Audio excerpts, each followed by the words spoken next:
Welcome back to Thank a Songwriter.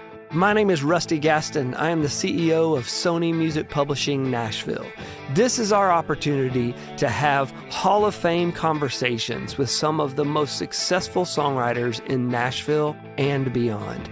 This is our chance to say thank you for the people who have created the songs that have impacted our lives and yours, because greatness deserves gratitude.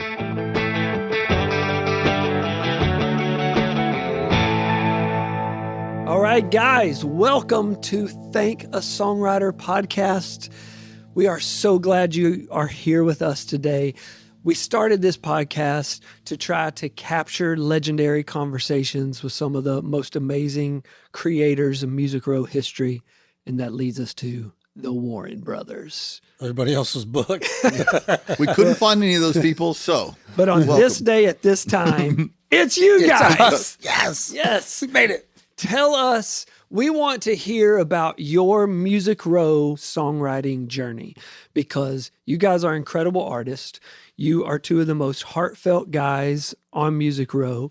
You have the biggest personalities. You are so funny, but the heart that resonates in all of your songs from the very beginning to today is what has given y'all such a legacy, but has also helped you create songs for decades and decades, and have helped you make so many songs that have just impacted so many lives. And we want to talk about all of that. Will you tell us, I know y'all started out in a Christian rock band, but we really want to talk about your initial Music Row songwriting experience. What was that like? How did you first make your way to Music Row from a songwriting side? Take it away, guys. Okay, so we were a rock band, like a hard rock band in Tampa, Florida, and the songwriting leads the way to where you're going to go. So we started writing songs that made a little more sense, and we kind of worked our way from like hard rock to like Tom Petty and the Heartbreakers and whatever it was. When we got introduced to Nashville, we were kind of headed towards country music slowly. We made a trip up here, and we saw our first writers round. And I thought, this is the weirdest band I've ever seen, because it was 4 people on stage and only one at a time would sing or play. Never really seen a odd. band on stools. This is odd. And occasionally this other guitar player would sing a harmony or something. Like, this is the strangest band I've ever seen. Found out that was a writers round, and some, housewife looking lady sang Bridge Over Troubled Water or something. It was just like, wow, these amazing songs coming out of these people. So it kind of introduced us to the songwriting community in Nashville, and we made a few trips up here. But when we wound up moving here, Brett had a friend, a girl that was dating one of the guitar players in Warrant, the heavy metal band. Yeah, it was. And our this is how go it back happened. to Warrant. Their manager was a guy named Eddie Winrick, and he had a partner named Charlie Smithers in another business venture. And Charlie Smithers had a partnership in another venture with Buzz Cason. Okay. And Buzz Cason is an old legendary songwriter who recently passed away. But we were introduced to Buzz Cason, who introduced us to Tom Douglas, Sony writer. Wow. And that is the road we took to get. And Tom had building. just one hit at that time, Little Rock. And so he meets me and Brad, and we start writing with him, and we were like, this dude's, wow, everybody here's a genius. Like, we were like, we're going to have to step our game up. When the first guy you meet's Tom, and you think everybody writes like Tom Douglas. And we just started writing a ton of songs together, and we did a demo of one of them, and Tom played it for a song plugger at Sony Tree here, Greg Dorschel. And Greg Dorschel said, I love it. Let's bring him in. He had played one of the songs for Donna Hilly, and this is before we even started coming in. So the first time we ever walked in this building, we were coming in to meet Donna Hilly, who used to run Sony, and play the song for her. And it's one of the best stories we have. We came in, we started talking. She reminded us of our grandma. We started making her laugh. We started telling her jokes. And after a few minutes of just hanging out with her, Tom looked at her and he said, well, Donna, I know you've heard the one song. Do you want to hear any more music? Or Greg Dorschel asked her that. She goes, nah, if they're that funny and they're writing with Tom, sign them. I heard one song. One song, and we made her laugh. We were right with Tom Douglas, and we got to publish it. See, we say all the time, songs have the power to change the world, and it only takes one song. And that song never got cut. We didn't even cut it on our own record. It might be the most important song we've ever written and no one ever cut. Yeah, exactly. Not even us. You remember it today. Yeah. Yes. Looking for you. Wow. Yeah. On crowded city streets, I feel so lonely. Man. Just pulled it right up. Yeah. I don't really sing like that. It's like I your just thought Bon it'd be Jovi funny. days. Yeah, a little bit. Yeah. Back. A little bit. So you were writing with Tom Douglas. Yep. Were you guys coming down to Music Row? Were y'all writing in the fire hall? What was it looking like at that time? When she gave us our deal, we were right in the process of getting a record deal with RCA at the same time. So we hadn't signed with RCA, so we signed our publishing deal first. And we would come down here, and they used to have pictures on the wall out in the hallway of the studio. And it was everyone that had written a number one for Sony had their picture and the title of their number one or their list of number ones. And I remember seeing people's picture with like 6 songs listed. I'm like, oh my God, what is that like? That's amazing. I want my picture in that hallway. Theoretically, my picture would be out there with a list of songs now, but you stopped doing that. I don't know what happened to that crap. But we would write with James House, Tom Douglas, Craig Wiseman, all those guys, and we were just getting an education on songwriting, writing for our own records. So we got in the best rooms because we had a record deal, and we were down here every day. Yeah, it was. I mean, honestly, we loved it. Everything about Music Row. Does the fire hall still have a little studio over there? It There was a does. guy Well, the named Rex original- that was in there. We'd write, then we'd go over and Rex would do a demo for us. He was like the first track guy. This is like 1998, 1999. I found out my wife was pregnant with our first son in the fire hall. We were doing demos, and that little phone on the wall, because nobody had cell phones back then. Yes, we were that old. There was a phone on the wall with a big squiggly cord, and it rang, and it said, "Brad, it's your wife." And she wasn't a call me at work kind of girl. I'm like, "Oh, this is bad." And she said a bunch of words that included "I'm pregnant," and I've hung up the phone and went, "Hey, we got to get serious about this shit now." I'm about to be. We gotta go sing So we better. go really far back with this company and this studio, the fire hall, all of it. Yeah. I love that. Tell me about the nerves of those early days. Like, obviously, y'all's personality probably takes over any nerves in so many situations. But in those, like you said, your first co-writer was Tom Douglas. You're writing with these iconic writers, but really y'all are just 2 kids from Florida up here, like fooling your way through it. What was it like in those rooms? How were you getting over that? It was awkward for us. We didn't know the process. We didn't study songwriting. We just thought, we came from the band days. We thought everybody that ever made a record wrote all of their songs by themselves growing up. That's what we did. So we were pretty good writers. But when we moved here, we realized everybody was great writers. So in the early rooms, they always say ignorance is bliss. We just went in there ignorant. And if we liked it, I don't know if sometimes we overthink now or then we underthought things, but it just happened and we would just love it. We love that. We jump up and down and high five. I don't remember being nervous. I do remember being, and Brad's story may be slightly different. I do remember being dumbfounded. The first time we wrote with Don Schlitz, we're sitting there with this guy that wrote The Gambler. He's a legend. And he's sitting there at his desk and he's got this yellow pad of paper. Me and Brad are sitting there. And so being that we're smart, Alex, I said, "Well, you got any great song ideas? You're the hit songwriter," just being funny. And he looked at me and he goes, "Man, I'm just a blank sheet of paper."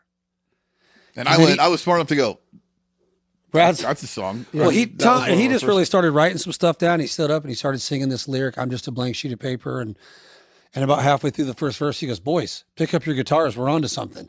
And I was like, oh my gosh, anything that's said in a room can immediately just launch into a song that we wrote. It's one of my favorite songs still to this day we've ever written. It was on the Live Like You're Dying record. Yeah. And it was just him answering me being a smart aleck. And I was like, everybody here is constantly trying to catch lightning in a bottle. I will say this too: the ignorance is bliss thing is a real piece to this, but also I kind of feel like you're either you can get better or you can let it die. But a songwriter is kind of born a songwriter. I do believe that. I was writing songs when I was 12 years old. I mean, I still remember them, and I don't even. I mean, they weren't great, but I remember the song "Nobody" by Sylvia. Yep. Your nobody called today. Yep. And I was like, what a great twist on and that always intrigued me. And we were writing songs that Brett was probably 10, 11, 12 years old. And we were writing full out sets for our little band to play at the talent show at school. And we wrote the songs, or we would write Christian lyrics because we were at a Christian school, Right. cult school, whatever.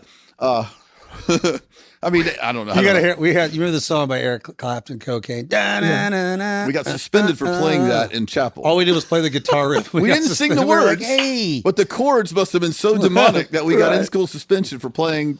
but it was fun. It taught us. It taught you to kind of write your thoughts into a phrase. Yeah. And everything led to Nashville because when we were in a rock, everybody talks about St. Warren, the 80s rock band we were in the 90s. We were a little bit late. But On everything, always. we were an 80s rock band in the 90s. But then we moved over to the beach and we started playing the Eagles and Van Morrison and Crosby, Stills and Nash and James Taylor. And we were just two acoustic guitars playing. And that's when we were like, and we were even playing some of the songs wrong. We didn't know the chord changes. We were kind of figuring it out on the fly. And that sort of developed our musical style that was congruent and worked here in Nashville as well. Even though we were kind of on the rock and roll side, it just sort of worked. So tell us about, you were here, you always came to be an artist. You ended up getting a record deal. You had a TV show. You did so many things before other people. But the dream of hitting the road sometimes isn't always what you think it's going to look like. What was that like for y'all, and how did it affect your songwriting at that time?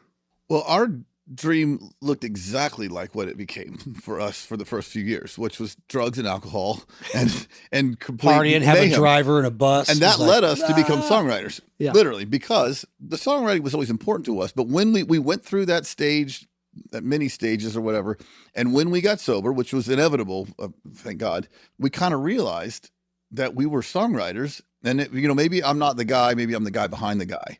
And we started becoming and realizing that we were in a service industry and helping artists get where they went. And our attitude about the song and not having I have to win this argument. We started wanting to get it right instead of wanting to be right. Yeah. And so we started serving artists and writing with them and writing like as Tim McGraw. We really got to know him.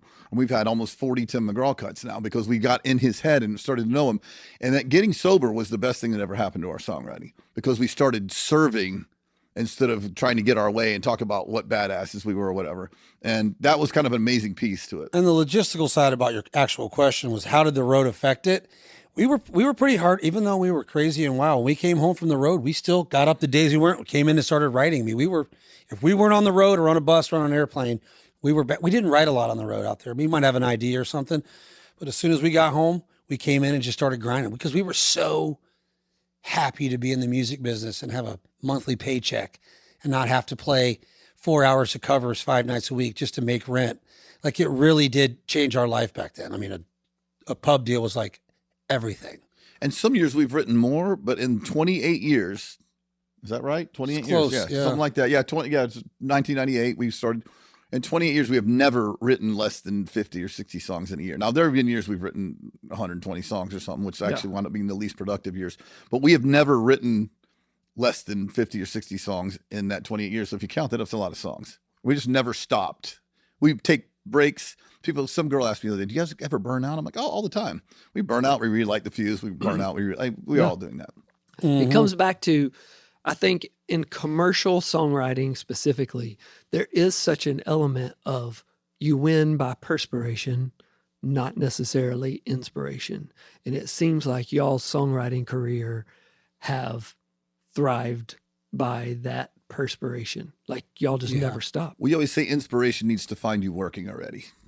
Yeah. Oh, that's so You know what I mean? good. Yes. Like if inspiration hits and you're not working, it's And just the harder I inspiration. work- But if you're already working and inspiration hits, yeah, we are finding lightning in a bottle. And we have a lot of bottles with no lightning in them. But every now and then, Yeah. if you keep the bottles open, the lightning falls. And the harder you work, the luckier you get. That's just the way it is. Yeah. But you have to be honest with yourself. If you get to the point where you're like fried out and you've written the same song 4 times in a row that week, it's not like you need to go take a 6-month hiatus, Yeah. but just clear your head for a minute. Have something else to do. Raising kids will clear your head. You go home and you're not laying around listening to old records for looking for inspiration. Yeah. You're like, you're cleaning up vomit stuff for about a decade. Tim McGraw was our publisher for a pretty good amount of years. And he, a couple times, he said, you guys are writing too many songs. They're all starting to sound the same. Go to Europe. Go do something. And then come back and write about it.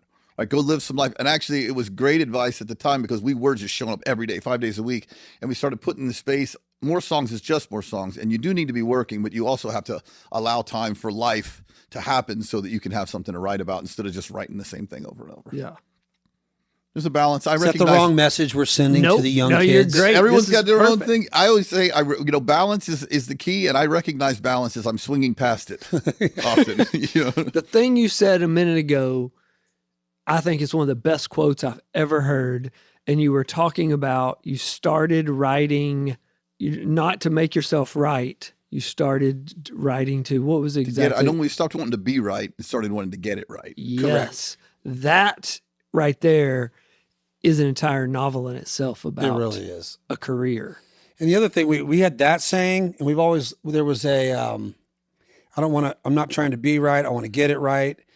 And there's a couple other little small ones like, I don't know, it's not how crazy your idea is, but whether they're crazy enough. Yeah. There's a few of those sentences. Oh, the other one was when I'm in the writing room, don't write songs for other songwriters. Don't try to impress the other guy in the room. Show him how great you are. If the chorus just needs to be, I will always love you. Yeah. That's what the chorus is. Yes. If it's crazy, let it be crazy. Let it be whatever it is. Yeah. And songwriting requires a certain amount of humility because, first of all, we get kicked in the teeth often. Most of our batting averages are not even baseball worthy. Yeah. You know, they're bad. So you have to be willing to work when literally. So we've written about these are round numbers, but we've written about 3,000 songs. About 350 of them have been recorded, and about 30 of them have made all the money, basically. So 1% of what we've done matters. Yeah. If you knew when lightning was hitting the bottle, we could have other careers and do it. But you got to put that other time in so that 1% means something. But that 1%, when you do it at that level, it puts you at a Hall of Fame caliber of a player. It really does, and it helps to be here with when you're always learning from somebody. We told somebody yesterday, I don't care if we're writing with a brand new writer that just moved to town or somebody that's been here 10 years longer than us with 3 times the amount of hits. We're always watching, we're paying attention, we're learning. I learn every day at somebody's process. Even if I don't do it or agree with it, I'm interested. I'm like, why are they doing it that way? Oh, that's cool. That's interesting. What is your most enjoyable part of the process as a commercial professional songwriter? Is it seeing the song react with the fans after it's done? Is it creating in the room? Is it the recording process? What is most enjoyable? Yeah, mine is going to be different than yours. I have a few because this has dwindled a little bit over the years. We've done it a lot, but there's something about the day of, and you got it. That high five with the other writer when you oh yeah, we just hooked this. That's always true. Really doesn't get better than that moment creatively. And then there's the day that it goes number one, or whatever. That's a great day. But then there's nothing worse than for a songwriter than the day they go number one because that's it. I'm never getting one again. We're all defeatists. But there are, and then another thing is we play tons of songwriter shows now. It's like our other job. It's a lot. And there is a reward in getting to play something as dumb as Red Solo Cup and seeing the joy that it brings to people. And you're like, wow, these people are from Minnesota or wherever we might be playing. And they all know this song. And they tell you about how they used to play it at the lake when they were, growing up now. I've gone to funerals of my friends over the years, and they've requested that song's being played when people are walking in. I'm not kidding. It's bizarre. And then also, if you're reading, I'm like, really, of all songs, your funeral songs, Red Solo Cup? Yeah. But if you're reading this, the military song we wrote with Tim McGraw, we have people bawling and telling stories of their son or daughter that died in battle or something. So getting to be part of someone's life who you never met before. So there are different things to me. I was going to say the process. The first day, if you write a great song, not all your hit songs are great songs, and not all your great songs are going to be hits. But when you write something is good, when you're driving home, it feels like you made a deposit in your emotional tank or something. It just feels good. That day, that's great. I agree with that. For me personally, the first time I hear the cut, the first time I hear Martina McBride or Tim McGraw or Keith Urban or fill in the blanks voice singing something that you wrote, that I remember that when Tim took us for a ride and put on Highway Don't Care, and Keith Urban's guitar came in, and I wanted to climb a tree. It just was cool. I was just that first time you hear a song that the artist has done, that's the moment I'm like, this is so cool. And it sounded just like the recording, but this is ding, ding, ding. You hear money. Like when you hear Tim McGraw and Taylor Swift on the same song, it's like a slot machine. Yeah. Tell us about what was the first moment for each of y'all where you really had a song you saw firsthand connecting with people. And maybe it was a song of yours as an artist, or it could have been a song you had cut. But what was that first moment to where you watched that song connect with people and you thought, oh my gosh, this might actually work? The first song that we wrote that somebody else cut was a song called Red, White, and Blue for Leonard Skinner. And we grew up in Florida Whoa. loving Leonard Skinner. So our first cut was a Leonard Skinner cut. And we wrote it with Johnny and Donnie, right? Johnny and Donnie Van Just Zandt. Johnny and Donnie Van Zandt. Is this when Josh Leo was producing them? No, it's Ben Fowler. Maybe Ben Okay. Fowler. Yeah, yeah. So then they recorded it. And when we heard it, it was Leonard Skinner, singing our song and playing it. And then Brad and I went to see them in Detroit at an outdoor festival. And they put it between Simple Man and Freebird. Oh, my Lord. And we were standing in the audience. We were these young rock and roll kids. And we're bawling. drunk and crying and hugging each other. And we're like, we wrote this song. And the guy's like, Yeah, sure yeah, you did. sure you did, kids. Enjoy your first beer. That was the first time I was like, this is nuts. I will never not do this. Yeah. This is going to be easy. I forgot about that. It wasn't. No, that was good. It was wild. I was going to say that we wrote a song with Martina McBride called Anyway. It was one of our first hits. And when she played it on the CMA Awards or one of the award shows, and I watched everyone's faces as she was singing, I'm like, oh my God. And it was one of our first hits. And I was kind of like, oh, this has a chance. It still didn't go to number one though. We were around a long time before we had a number one song. Yeah, we were artists. We moved in 95, got signed to an artist deal in 98. And then somewhere around 2003, 5 years of just killing ourselves, we got our first country cut, which was a Faith Hill song called The Lucky One. And it was a hit. So we got our first BMI check that was over $9. Yeah. And Brad looked at me and he goes, whoa. He goes, man, we make so much more money when anybody but you sings our songs. I'm a capitalist. I was like, we might be onto something here. Let's do more of that. We'll That write it and humility let them thing. sing Yeah. it. The humility thing Yeah, came in. it's pretty funny. So as you started making relationships with artists, like you said, you started out writing here at Sony Tree. You wrote for Tim McGraw. You've had different publishing deals. Tell us kind of your journey of publishing deals for writers that go through a change, or you may change from a publisher, move to a different one. What was that like for y'all? We've always kind of moved around. I don't know if that's been great. We always knew we'd probably wind up back here at the mothership, but every 4 or 5 years, it just felt like we just wanted to change stuff up, and we love people. You can talk to anybody that's ever published us. We don't have bad blood with anybody. We've recouped all of our deals. We high five everybody when we see them in the restaurants. Yeah. We've just sort of moved around a little bit. And just in March, we were up with our past publishing deal, and we were just like, we just got to go back to some. This is not a lie. We were like, we have to at least tell our grandkids that Rusty Gasson published us. I was not ending my career without having you as my publisher at some point for some amount of time. So even that when we had went to happen. EMI with Ben Vaughn, Yeah. 3 months later, Sony bought EMI and we were right back. And it was like The Godfather. Yeah. You just can't get out. Now Pulling you you just back can't in. leave. I will say this: we always found energy in a new deal. Now, our good friend Tom Douglas, who's our mentor and found us here, has been here the whole time. He just didn't. Everyone's got it. David Lee Murphy still never had a publishing deal, and he's got a zillion hits. Everyone, I think, has a different process. We found energy and occasionally moving, and we would move for people. We moved for Ben Vaughn. We came here for you at this time. Some people, it's a company thing, and they just stay there. I just think it's a different road for everybody, and you got to figure out. Another thing is, I always wanted a publishing deal with a draw, so I felt like we all had skin in the game. Some guys are like, I'm not taking a draw because I don't want to pay it back. It's just more than one way to skin that cat. And ours was to have a publishing deal and a partner and not be afraid to switch teams and move around a little bit. And I actually have enjoyed the small publishers have been fun. The big publishers are fun.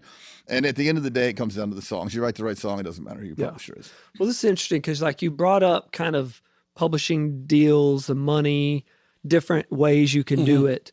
What have there been a few lessons you've learned as songwriters throughout your careers that you could share that were as a game changer? You're like, oh, wish I'd have known that later. Like you learned how so-and-so did it. Well, I think it's interesting because I won't say the name of the publishing company, but we went to a publishing company that was an indie publishing company, and they were really hot. And we went there and they paid us good money and the whole energy was there. And we spent 3 years trying to write like their company was writing.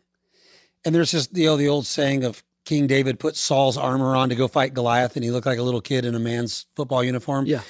Wear your armor.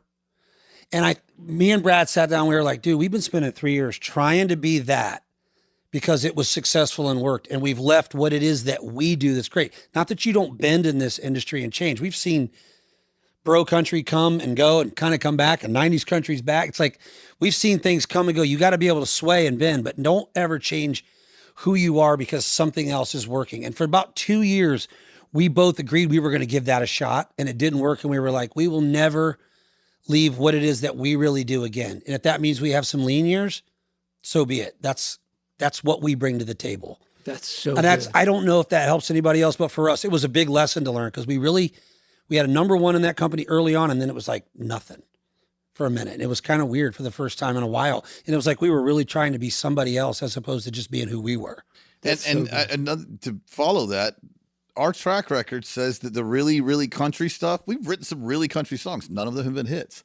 We're country guys. Our dad was a redneck guy, whatever, but we don't write like tailgate tan line stuff very well. Apparently, our songs have all had a little bit more of a little bit of a rock edge or a pop thing about them.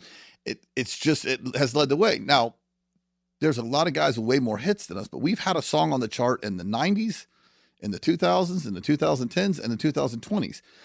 So somehow we have maintained the ability to change enough, I think.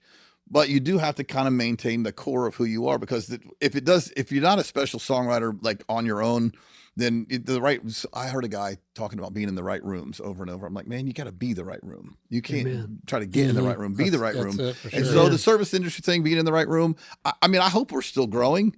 I still get amazed with great songwriting. I'm like, man, I don't think I can do that. Let's try, Ooh, so thinking about songwriting being a service industry, we will get into more about y'all's long-term friendship and business relationship with Tim McGraw. Mm-hmm. But being a service industry, from servicing an icon like Tim McGraw that you know so well, to getting in the room with a brand new artist who's maybe still hasn't had their first hit, but they're the hot of the moment, artist everybody's talking about on Music Row. How are those two things different from a service aspect? I think a lot of times the new artist doesn't really know what they want to be quite yet. Yep. With Tim, we weren't trying to write a specific sound, or we just knew anything that made sense or made him feel something lyrically that had a melody or a groove or a guitar riff that was a little different than everybody else was doing it, then he was attracted to it. So we sort of played into that. With new artists, I feel like sometimes we'll leave the room and I'll feel like, man, we crushed it with this new guy. We're helping him out. And then sometimes I leave it, I'm like, I'm terrible. This song's terrible. Songwriting has passed us by. I think you go through those moments. It's harder for new artists unless they really know where they want to go. The first day we wrote with Michael Hardy, he was just this chubby kid playing bass for CJ Solar. Oh, we knew and the first day he walked out of the room and I said, is that kid better at this than we are? I mean, he was good. It's like, it's humbling, good. You're like, wow. Early on. And then other times we wrote with Taylor Swift a bunch of songs that I thought she was okay. You just don't know. Yeah. I mean, she was good, but she was 14 and she's like, I'm going to write songs for other teenagers. And then I'm going to write for older teenagers. And then when they grow up with me, I'm going to write songs for them in college. And then I'm going to cross over to pop. And we were like, sure. We're patting on the head. She knew exactly what she wanted to do. And this was years ago when Trisha Yearwood and Martina and Faith were on the radio. And tell them what I said. There's a 14-year-old girl sitting there singing, and Brad said to Taylor Swift, and I quote, Taylor, I just don't think anybody wants to hear songs about high school. That one sentence cost us millions of dollars. I've never been more wrong in my life. You don't know. I knew she was good. The girl could write songs. She was focused, driven, and she was intentional. And everything she said she was going to do, she did. Yeah. But in that moment, on that day, you just don't know. And nobody else knew either, because everyone passed on her in town, and her dad helped Scott Borchetta start a label so she could have a record label. Yeah. I mean, Arthur Buenohor was the only guy I knew that thought she was going to be a star. Yep. He did. And he did. Yep. Without a doubt. He's right a lot. Arthur had a pretty good track record. He has a great track record. Yeah. What company does he publish? You have his phone number? Yeah, I'll give it to you when this is over. Yeah, let me call him. He doesn't want you anymore, Brett. He never wanted us, Brad. Arthur never wanted us. But he was the spearhead for a handful of just true icons today. Yes. Pretty amazing. Dirks, Eric Church. Yeah. Yeah. What is your favorite thing today about songwriting that keeps you fired up to do it? As you get up again to write another song, meeting somebody new, maybe you haven't written with, what keeps you ignited? Huh. You know what does it for me? This is going to sound really lame, old manish, and not very artistic. I love the locker room. I love these writers, the people that I've come up for 25 years with writing songs. I love writing a song with Jesse Alexander's good friend. I love JT Harding and Tom Douglas and these people. I mean, there's a huge list of them. That part of it today makes me so happy, just seeing these people that we've literally done life with and poured ourselves out on paper. Some of them you don't even see socially often as much, but that part of it keeps me wanting to be like, it would be hard for me to not be in this industry because I love the people so much that we've been able to agree with that. I do think that it's a lot about the people. It's a really cool group of people that we're all best friends. And when we're in the room together, we're like the best of friends. Yeah. And the next day when we're all writing with different people, we're competing with each other, but it's still cool. But for me, this sounds a little cheesy in songwriting, but I really do. I might be slightly delusional, but I think the best song I've ever written, I haven't written yet. I do think that. Yeah. I think there's lightning in a bottle always, and I'm always excited to see. It's an Easter egg hunt, and some days you go home, and you're like, some days you're like, I don't know, that might be it. You know, you don't Today know. I found the golden egg. Yes, it's. I think there's always lightning in the bottle you can try to catch. Sometimes it's when you're really going after it, and sometimes it's when you're not even looking. It just smacks you in the head. But and I think today there's a difference between having FOMO and not showing up.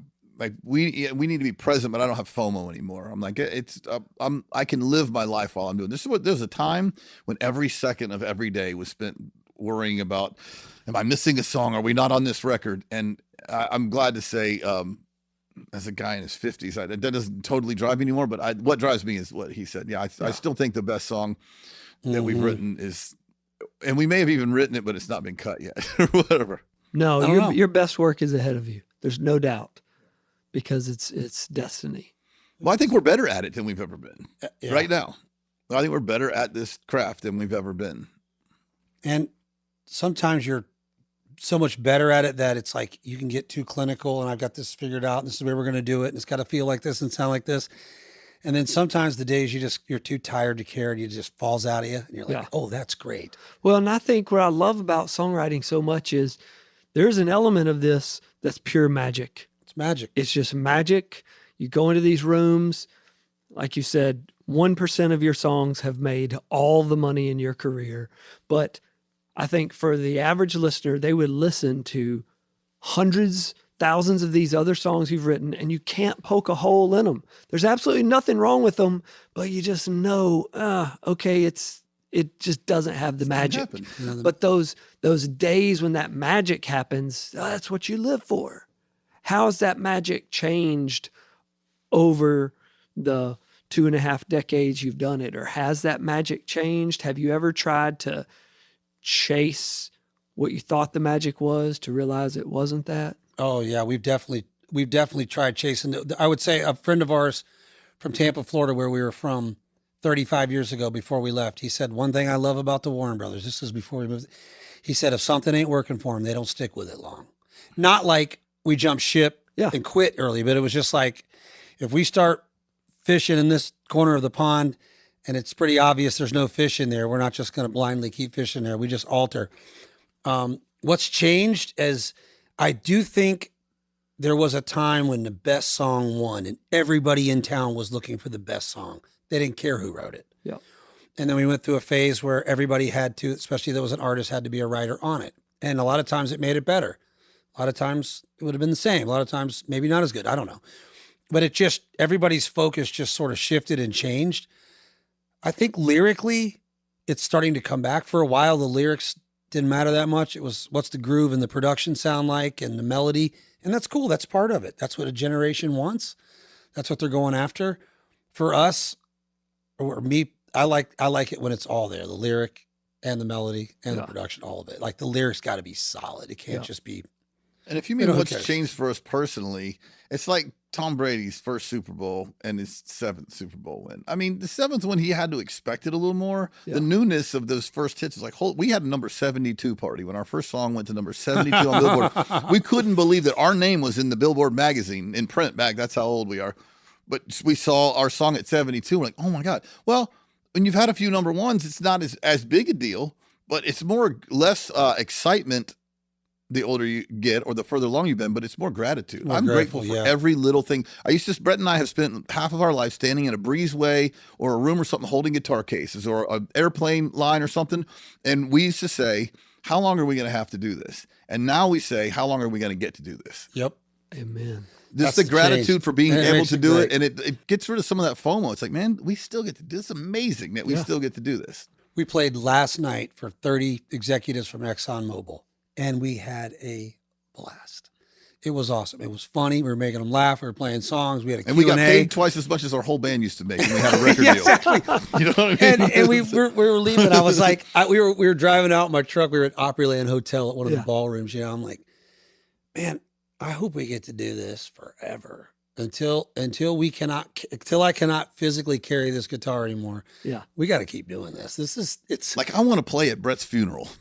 You know what I mean? probably will. so good. No, We should make a deal. Whoever dies first, unless we go down in the plane together, whoever dies first, the other one's got to play a song at their funeral. That's a Yeah, deal. y'all can shake Make it on you it. don't right get here. to pick. Shake on it I'm right playing now. the one I want. Yeah, you play whatever you want. Play whatever you want. But So- you have to sing at my funeral, and I don't even like to sing, but I'll sing at your funeral. Since you brought up the one you want, do each of you have a favorite Warren Brothers song?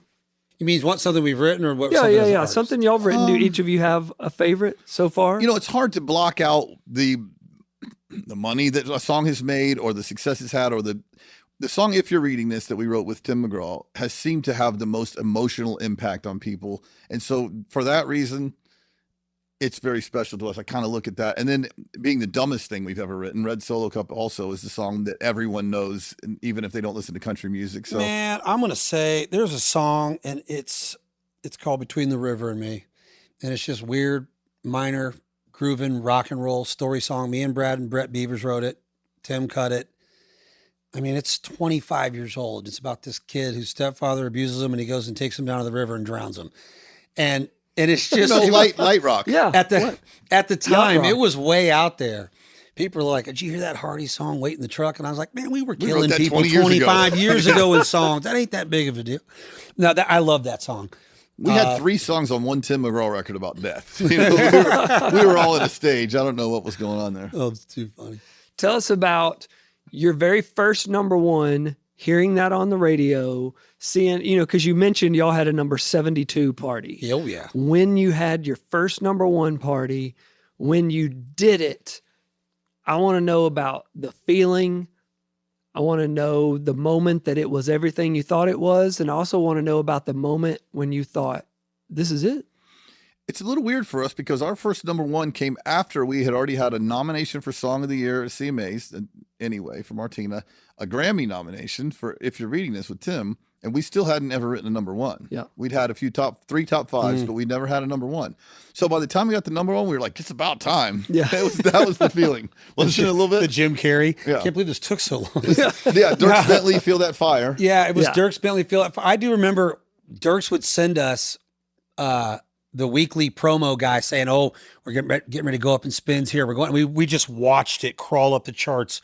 It was painstaking the whole way there, and all we back down from 4 to 6. Somebody jumped you, and so we rode that whole drama train and emotional train through that. When it finally hit number one, it was this cool, like, wow, that's like the pinnacle of you've reached the top of the charts. It's never going to get any better than that. That's what it's all about. The party was pretty cool too because we they do this for every number one. That was, Yeah. they give you plaques and it was very, I think they gave us a guitar back Yeah. then too. That's we were cool. slow and late at everything. Yeah, it's I didn't get hair into my arms till I was 18, so it was like, Exactly. you know what I mean. I was. So look how getting high good school- looking you are the now. musical hair under our arms came when we were like 30. I put the high school diploma over. There was barely any hair on my arm. It was embarrassing. I was the only guy. Late to bloom. We're late bloomers. Yeah. I think there is a unhealthy fascination with number ones I agree. because when you think about some of the most iconic and most reactionary songs in all of music, lots of those songs didn't go number one. And I think as songwriters, what means so much is those songs that become ASCAP and BMI award-winning songs, those are the things that really matter. Mhm. You know the old commercial where there's the age over their head. We always say this. We're like, how old you can be when you can retire. Right. Everybody in Nashville walks in the room with how many number ones they got over there. Spinning over their heads. Yeah. You know what I mean? There was a person in Nashville who used to say, this is such and such. They've had 9 number ones. They've had 10 number ones. They've had 4 number ones. It's like this number. Yeah. If we play our 7 biggest songs, 5 of them weren't number ones. Right. We do it all the time. I tell people all the time at the BMI Awards, if there's a songwriter that has 3 multi-week number ones, but sitting at the table to his left is a songwriter that had 4 number 7s. The guy with 4 number 7s, he's the songwriter of the year. That's true. It's true. And there may not even be a number 1 involved in that. And then you look at songs like number one Martina fever. McBride's Independence Day was like 18. Yeah. Jimmy Buffett never had a number 1 hit Ever. until 5 o'clock Yeah. somewhere. I mean, it's like, Indian Outlaw wasn't a number 1. no, like Yeah. these massive songs. Dream On by Aerosmith, not a number 1. It's like, what? Yeah. Pretty wild. You know, That's crazy. again, something else you guys are right about. You guys are right about your songs. You're right about these facts you were just telling us. But now that you're in this point of your career, you have so much wisdom to pull from. And now you guys, you've always helped out artists. Like you said, this is a service industry, but now the two of you are turning that service to developing an artist of your own. Tell me about your journey with Preston Cooper. Have you ever read a book called From Strength to Strength? Oh, I have. It's a Yeah. fabulous Brooks. book. One of my Yes. yes, Brooks. yes, Amazing Brooks. book. David Brooks. Yeah, one of my favorite Mel books. Brooks? No, it was Right, it's okay. Mel's I'm trying to brother. think. But it's Mel's an niece. amazing book, and it's kind of talks about as you get on in your career, you may not have the financial success you had before, but the mentorship that comes with it allows you to work and do your thing. So we have signed writers all the time through. We signed Ernest to he was working at the Donut Den, and we found Ernest. We signed Mitchell Tenpenny to his deal here, which is so funny because his grandmother is Donna Hilly. Yeah.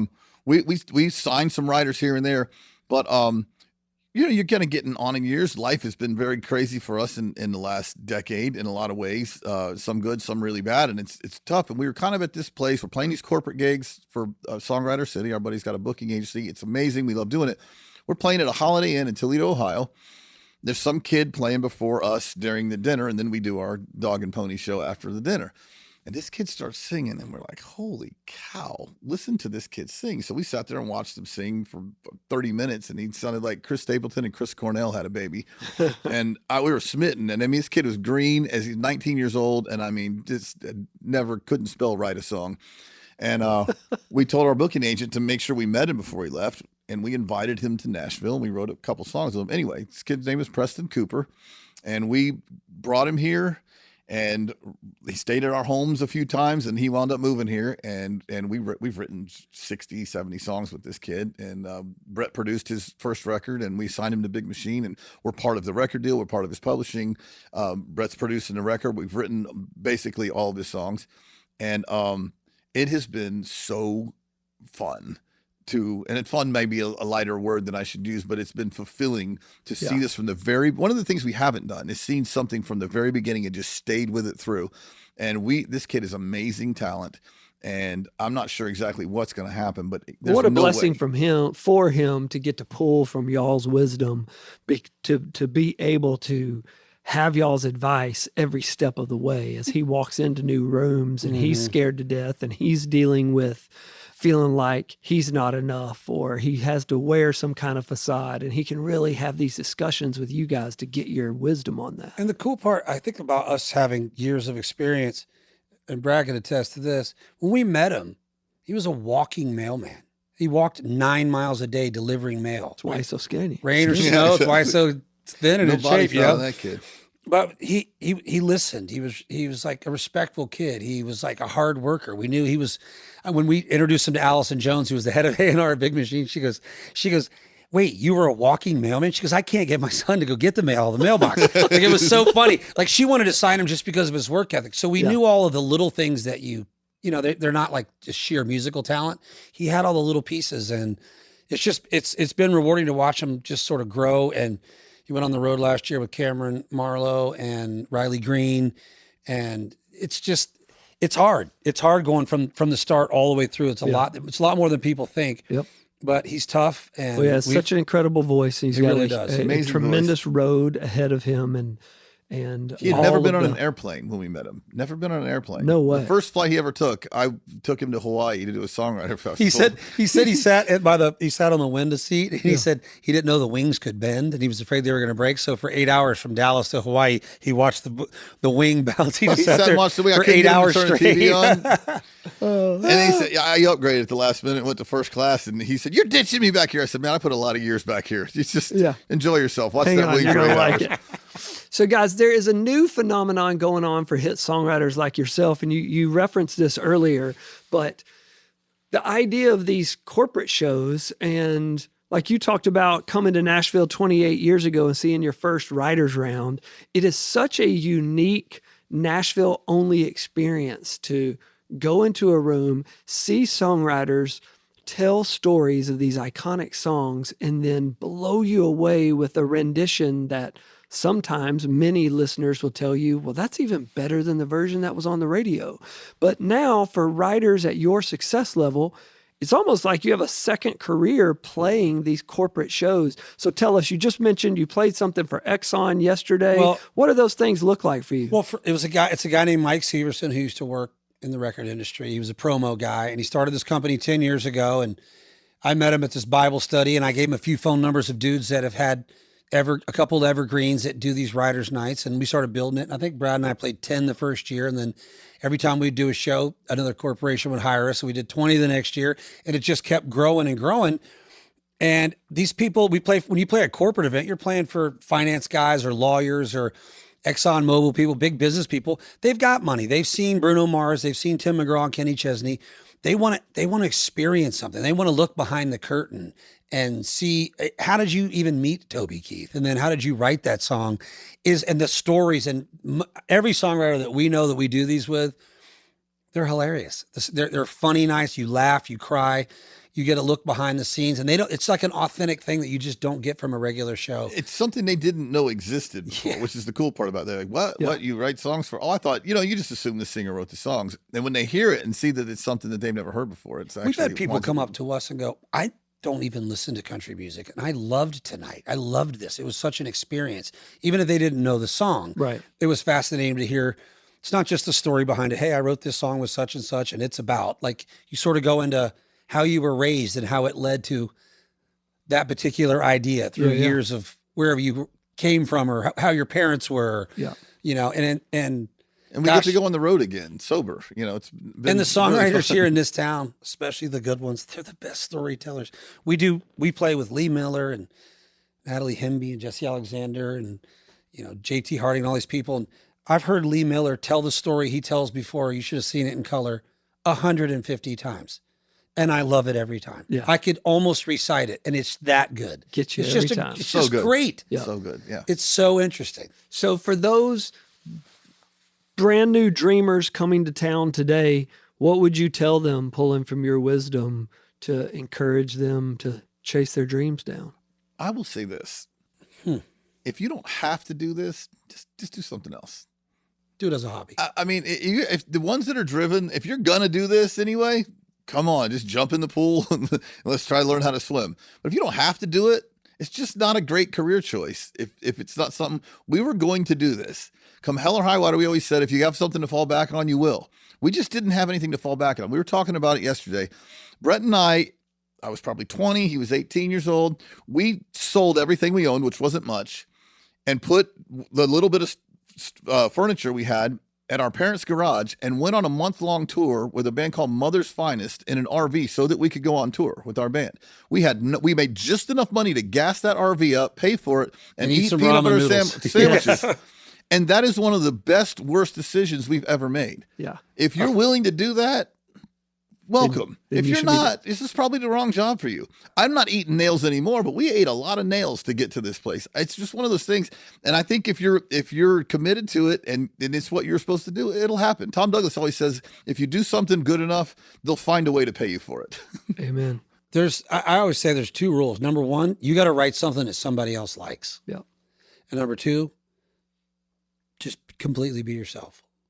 But you got to totally do what you do, but somebody else got to like it. And in the middle there, have fun. Yeah. There's a lot It's of a fun. lot of work Yeah, in the I middle know. there to do those two things. That's true. We're teetering back and forth all the time between stay true to your art and play something some people like. And you got to go back and forth. There is a certain bit of where you can't be a total sellout.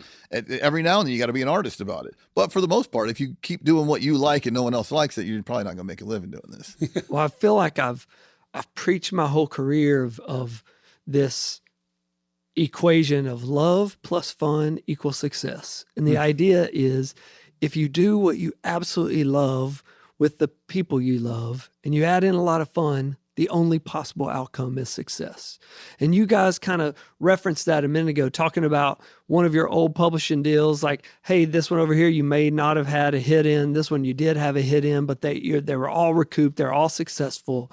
And it seems like you've lived your whole career that way of if you love what you're doing, you surround yourself with people you love and you add fun into it. The only possible outcome is success. I will say, to give you a lot of credit, there are a few guys in this town that didn't write songs that are responsible. You, Ben Vaughn, there's some other guys, and you actually make the songwriter feel like they need. Reminding them this is why you're here. Like, And then what you're doing is like important. the excitement. What you're doing is important. It's fun. It's encouraging, and this industry is. And if you. There's times before I'm like, we're getting negative. I don't want to be negative. Yeah. Don't get negative. And one of the things that you do really well is to encourage that songwriter while you're kicking them in the butt. And it's a really tight rope you're walking, but it's amazing. And it's somebody's got to do it right. I think we talked about it the other day, but when you think back on your life early in your life, when you heard a song, when we heard Bonnie Raitt, I Can't Make You Love Me, we tell this whole story live, but I mean, it literally, it mesmerized me. I remember thinking, I was too young to be in love. I didn't know what heartbreak was, but that song stopped me in my tracks, and I listened to it 100 times in a row when I was 22 years old, and I didn't know why. Yeah. And I have to remember there's somebody out there listening to music like that. It just meant something to me. I felt it. And I wasn't thinking, if I wrote a song like that, I could do a co-pub and I could sell it for the multiple 4 years later. That whole business side we can get into of cuts and all that kind of stuff. I forget that somebody's just driving home from work and they just had a serious breakup, and some songs just going to punch them, and they needed to hear it. Yeah. And if you start thinking about the journey of the song too much, the song and dance that a song has to do to get from our idiot minds on tape to an artist, to a producer, to a record label head, to radio, get every station in the country decide to play it, and then play the crap out of it and get all the way to number one. It's unbelievable. Anything gets there. It's an absolute miracle. It's a miracle every time. Miracle. So you can live your life as though nothing's a miracle or as though everything's a miracle. I think everything's a miracle. You do have to show up. You do have to make it fun. You have to have some self-awareness. I do think self-awareness is a big part of it. You got to be bold, but also be self-aware. I remember one time me and Brad were going to spearfish with Tim McGraw at his island. He wanted to listen to songs, and we had a CD of 5 songs on it. And the first 2 songs, we were like, those are no-brainers. He's cutting those. We've got some monsters on this CD. We're going to play him those first 2, though, and it's going to be awesome. And we get down there, and we spearfished all day, and he was starting to get in the mood to play music. He says, hey, man, can I play you a new song? And I was like, yeah, he's ready to play music. So I went and got my backpack, pulled that CD out, stuck it in my back pocket, and we're sitting there, and we're like, yeah, I can't wait to hear whatever he plays me, because I'm getting ready to rock his world with these first 2 songs me and Brad got. And he puts the CD on, and it's Lori McKenna singing Humble and Kind. And I just put that CD right back in my backpack. And I thought, you know what? We're going to wait till another day. Yeah. We're not beating that. It's like, you just have to have those moments where you go, maybe not today. We're not going to do that. We're not going to be so bold. Like, I can beat that. If we were going to beat that song, it wasn't with those 2 songs. Nope. No, she won. Well, guys, we believe with all that we are that songs have the power to change the world. We have all been able to see that firsthand. But as we started this podcast, as I mentioned earlier, we started it to try to capture legendary conversations about songwriting. But we believe so much that greatness deserves gratitude. And your songs just capture so many magnificent things, and they're so great, and you guys deserve so much appreciation showered upon you for what you do. But we had someone send in a letter to us from Clarksville, and I wanted to share this with you guys. This lady wrote, "Dear Brad and Brett Warren, thank you for writing if you're reading this. As a military wife, it's a song I've listened to with both gratitude and a lump in my throat. You captured the quiet fears, pride, and love that comes with this life in a way that feels deeply honest and personal. Hearing Tim McGraw bring those words to life has meant more to families like mine than you'll probably ever know. Thank you for giving a voice to emotions we often struggle to put into words. Thank you, Paige." Gosh. Guys, That's hearing that from a wife, from a mother, what you do truly impacts the world and makes it a better place. Thank you for what you do. Will you tell us, like, how does that hit you? It's humbling. Yeah. It's humbling. It's funny. We always ask everyone if they, if there's anyone in the room that's been in the military, and we always say, well, we weren't in the military, but we're fans. Our dad, our grandfather were both in the military. But a guy came up to me the other night, and we played that, and he said, "I don't understand. How did you know? Like, you weren't in the military. How did you know?" And I'm like, "I don't really know, but it meant so." I'm like, I really don't know, but stroking this out, so often on paper, it gives you the ability to every now and then get that lightning in a bottle. I mean, it's very humbling to hear that. That's wow. Mm-hmm. Yeah. I mean, when we were writing that, we were trying to write it right. We were making sure that every word was right. I remember that was the first time we were like, the first line of the chorus, I'm not even sure what it is off the top of my head, but it was like, it wasn't quite right yet. And when we got it, me and Brad and Tim, it was one of the few songs that me and Brad and Tim wrote together. We all hugged each other. And it wasn't we're going to make 40 grand. It wasn't one of those hugs. It was this is right. And he had just put a record out. So us writing a song with him at that point, this is back when CDs were still in stores, it was going to go on forever. But that song had a life of its own. And hearing that, it just reminds me that, gosh, it really, it does matter. And you got to be careful what you say and what you think and what you're writing and putting out there, and try to give people a piece of joy in this life that's difficult. Yeah. It really is. I know it's time for us to end, but I want to ask you one more question. Yeah. What is one more dream you guys are chasing?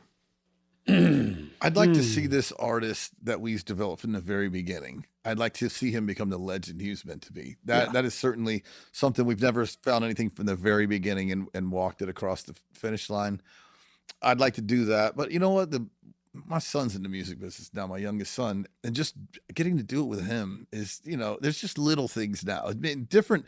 I'd like to write 10 more hits. Don't get me wrong. I'd like to write 20 more hits, but it's not as important I'd like to to me. write 30. Yeah. Let's do it. What are you doing? It's not as important to me Turn after this. as the meaning that's in the things, like that letter right there. Yeah. I'd trade that out for a couple hits. It's pretty good.